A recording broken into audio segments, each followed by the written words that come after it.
Milsurp Garage.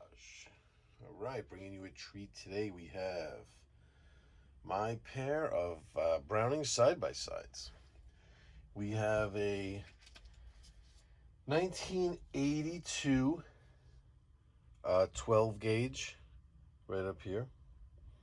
These take 2 3/4 inch or 3-inch shells, 26-inch barrels. They have a barrel selector switch here to decide which barrel you fire first. The right is improved cylinder and the left is modified chokes. Not invector chokes, these are just fixed chokes.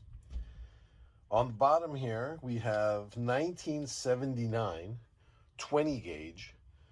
Everything else is the same. 2 3/4 inch or 3-inch shells, 26-inch barrels. The right is improved cylinder, the left is modified. And again, at this age, these things went through a couple of different stages of how they were set up. I'm going to touch on that a little bit on the other ones. But basically, around this time, these things were made, by the way, we come up with manufacturing.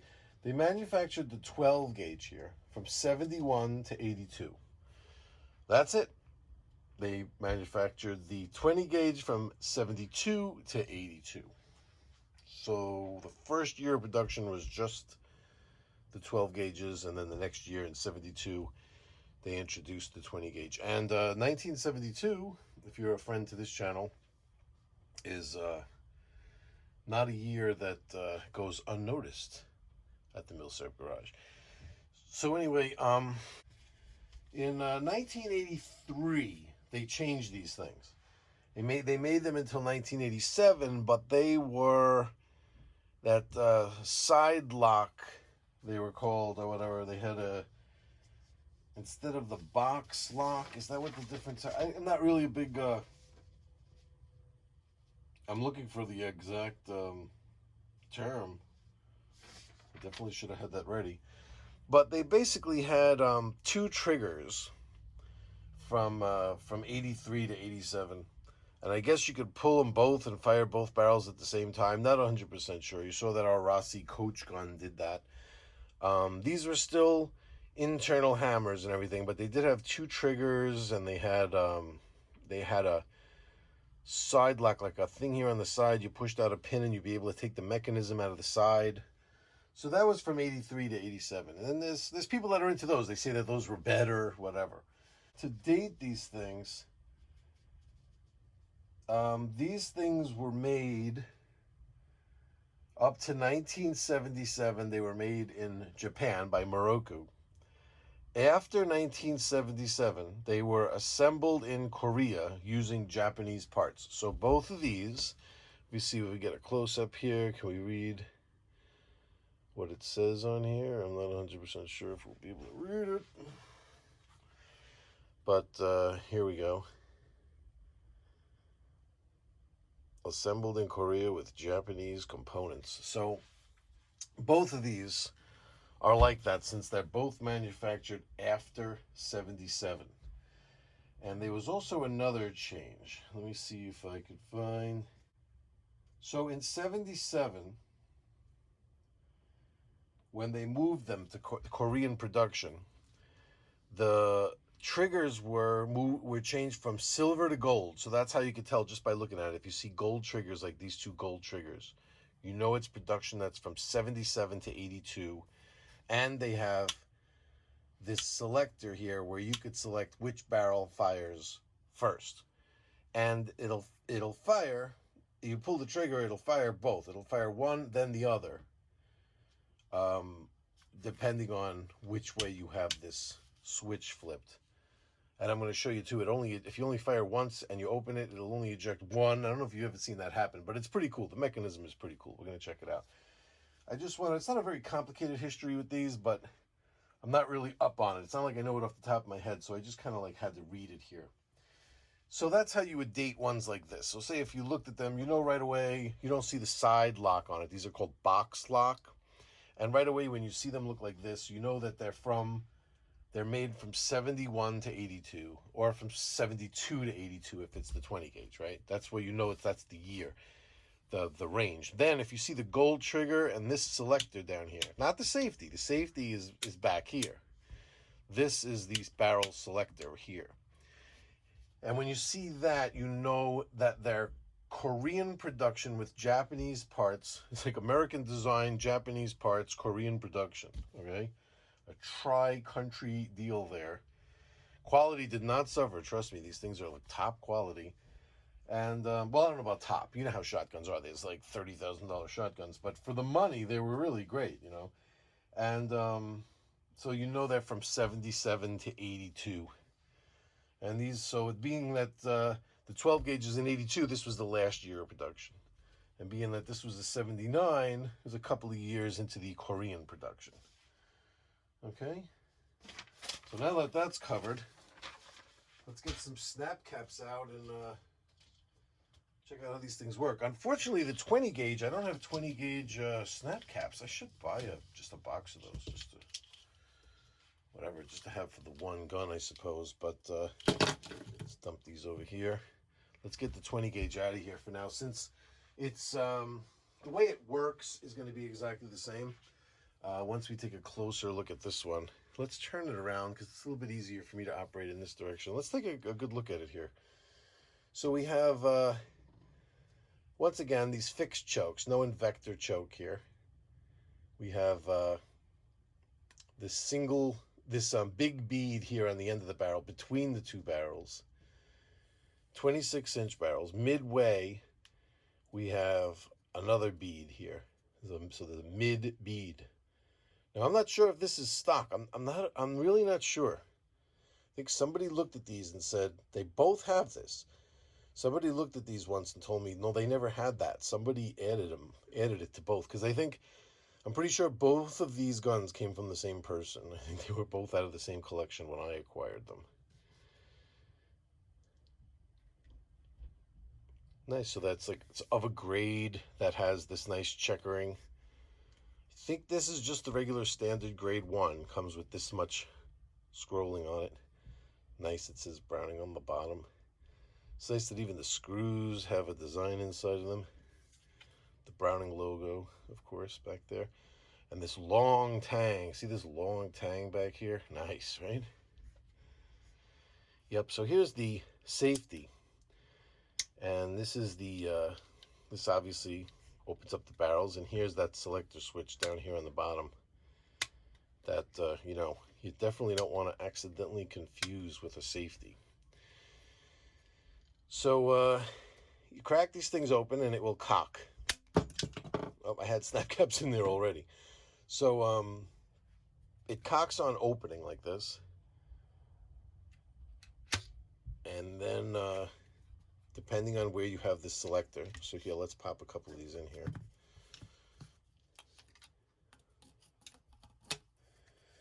So let's just put the selector here, so it'll fire this one first, right? So if we pull the trigger, it'll fire. Oh, see now, every time you open it and close it, it's even happened on my video. This happens like so much with these things because I'm not used to it. Every time you open it and close it, it puts the safety on automatically, and there's a little S there to just to let you know that it's on safe. So if you see, if I take that safety off, if I push this lever over, see what it did? It went back into safe. Every time you just touch this lever, it goes into safe automatically. So you always, every time, so that's why shoot and trap, if you're not used to it, it could be embarrassing because you call a lot of birds that you just go, and you're like, oh, forgot to flip the switch. Gotta remember that every time you load it, you flip the switch. Bit of a pain in the ass, to tell you the truth. I don't really like that feature, but I guess maybe, you know, that's just the way these were. So it's like if it was your gun you used all the time, you were certainly ready for it, you know. So anyway, if we pull the trigger once, we would fire this barrel. We pull the trigger again, and we fire the other barrel, see? So it doesn't need to be reset. It automatically cocks both of them. And then when you open it, it'll eject them out. Nice and powerful too. It's strong how it kicks them out. But what's interesting is, let's load it up again. If we were to just pull the trigger, see, I remembered this time. I almost embarrassed myself again. If we were to pull the trigger just once, right, and then we decide to reload, when we open, watch what it'll do.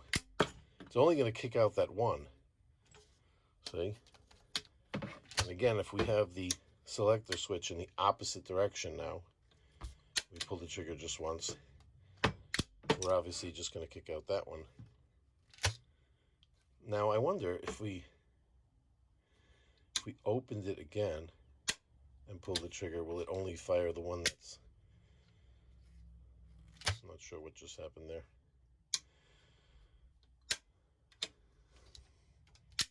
Yeah, see, it's firing on the empty chamber. It's not smart enough to know, like, well, you don't have one in there, so I'm firing over here.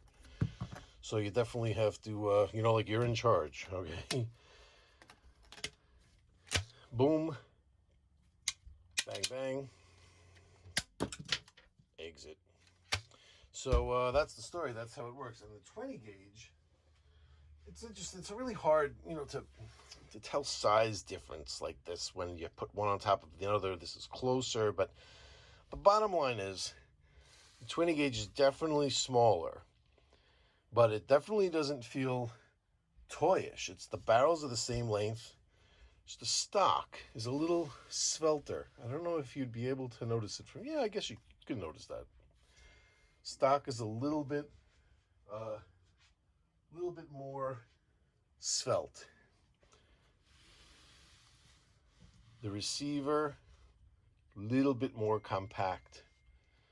The fore end, a little bit more compact. See? All right, let's do a little disassembly here and check out some other interesting stuff. I'm going to put up here a graphic. Now this graphic is... I should have printed it out so I have it in front of me and I could read along with it. So I'm just going by memory, but it has a breakdown of how chokes are identified in different places. There's one that I have here that shows what they call the different chokes in England, and there's different manufacturers, markings, whatever. And you'll see along the side, Browning uses those asterisks. So they'd be like one asterisk, an asterisk, dash. That means one thing, and that's how they're identified. So where are those identifications? If you crack it open like this and you look in there, you would be able to see it. So if you were just in a store, in a gun store, and you wanted to look in here and see what markings were on the barrels, you'd be able to see it. But for us, I'm going to take it apart anyway, so we're going to see it from there. So these fore ends have this lever here that you lift up. That pops off the fore end. And look at the quality here. They really are beautiful quality. And then when you crack it open now, actually I think the triggers need to be pulled. And when you crack it open, it comes all the way off. You're going to see a lot of lube here, both on the bottom here, on this hinge. It's my opinion that these need to be nice and wet, so I keep them that way. Just for the sake of us being able to read this. I'm going to knock that off a little bit there. So here you see star.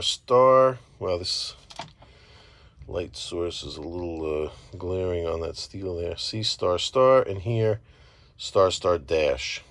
So that's corresponding to, I forget which is which, but take a look at this graphic again. One of them is going to be what we said they were. One is going to be improved cylinder and one is going to be modified.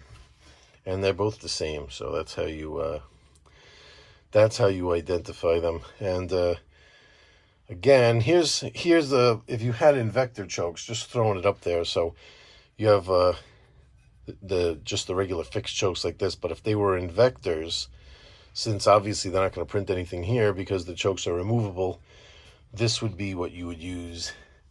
You could see on them, there's one of them has no notches, one has 1 notch, 2 notches, 3 notches. Sorry, this is a little blurry. I couldn't get a real clear graphic of that, but you can see the notches in the choke just by looking at it. You'd be able to tell what they are.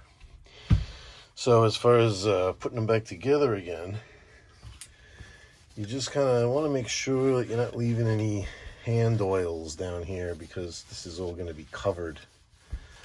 So it's always a good idea to give these a good wipe, and then don't touch down there again. Now this is always a little touchy here because you don't want to kind of like gouge anything, and you have to really line them up perfectly.